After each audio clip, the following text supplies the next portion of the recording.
Do you know how many mass shootings there have been in America over the last 10 years? Counting or not counting gang violence? Great.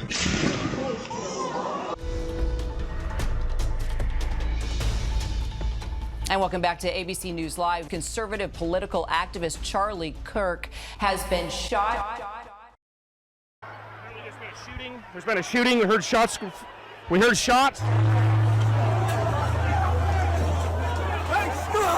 Stop! We're getting a statement now from Turning Point USA. They say this is an ongoing situation that they can confirm. Charlie Kirk has been shot. He is in the hospital, and we are praying for him at this time. So this just happened. We just found out that Charlie Kirk got shot. Is he dead? President Trump, who just posted, "The great and even legendary Charlie Kirk is dead." To my great fellow Americans, I am filled with grief and anger at the heinous assassination of Charlie Kirk. It's a long past time for all Americans and the media to confront the fact that violence and murder are the tragic consequence of demonizing those with whom you disagree. This is a dark day for our state. It's a tragic day for our nation.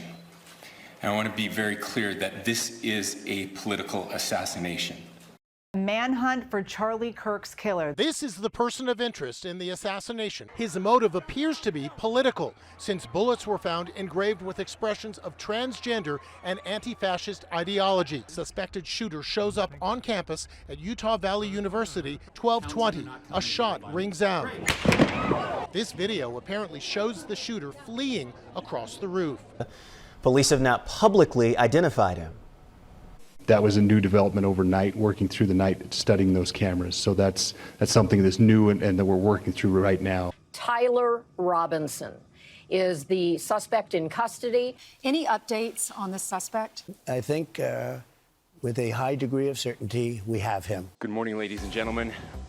We got him. That Robinson had confessed to them or implied that he had committed the incident. And at a news conference, law enforcement officials described multiple pieces of evidence that they say connect Mr. Robinson to the killing. And in this case, it was somebody who had done a lot of planning, a lot of preparation, certainly had a high-powered weapon, so it wasn't something where someone just walked up and pulled out a pistol. 12:20 p.m., lead up to the shooting.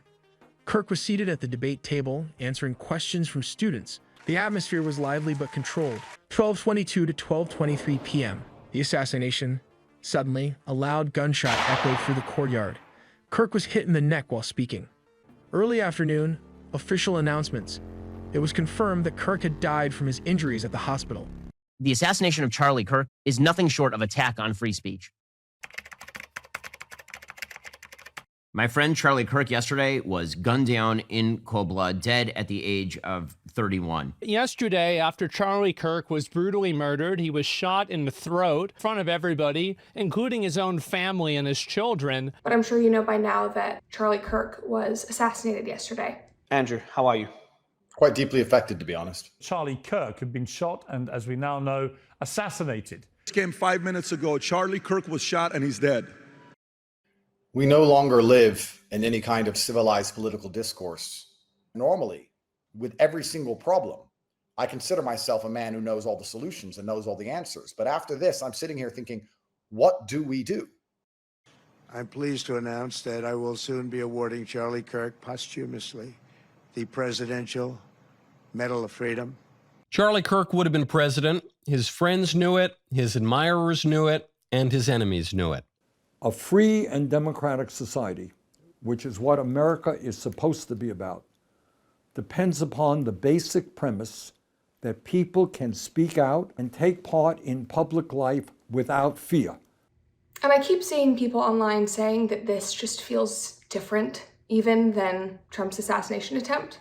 But to see a man who was a commentator, who was in politics but was not a politician, to see him murdered in broad daylight is a completely different story. Took on anybody who had a different opinion to him. He made himself available.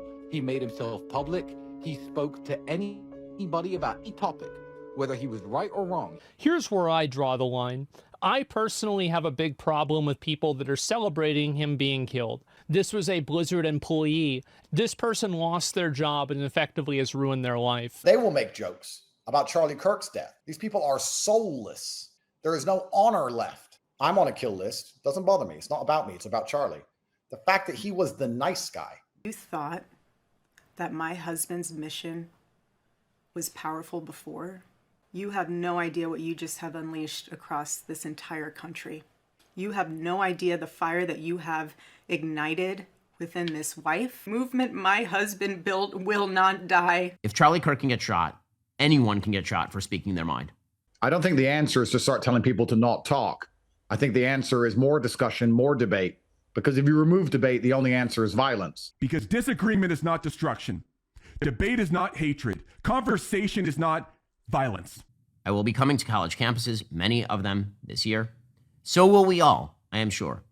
Because we're Americans, and we're not going to be deterred. Charlie's voice is not silent. We're going to pick up that blood-stained microphone where Charlie left it. And to those who would intimidate, who would seek to stop us, who would seek to end free discussion, we are not going to stop. And I have two words. Fuck you.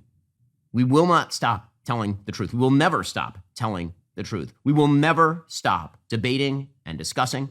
And we will never let Charlie Kirk's voice die. How do you want to be remembered? I mean, if I die, everything just goes away. How would you, if you could be associated with one thing, how would you want to be remembered? I want to be remembered for courage for my faith.